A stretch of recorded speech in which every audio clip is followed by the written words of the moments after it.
2011 Dodge Avenger, I believe. Customer states was driving on the freeway and vehicle started overheating and shut off. So I'm looking at it, I'm seeing a coolant leak here that's kind of melted. That means it got real hot.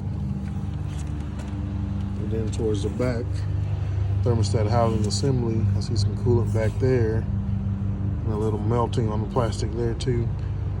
So this car got real hot. So what we're gonna need to do is to make sure he didn't blow a head gasket when he overheated it. Stay tuned.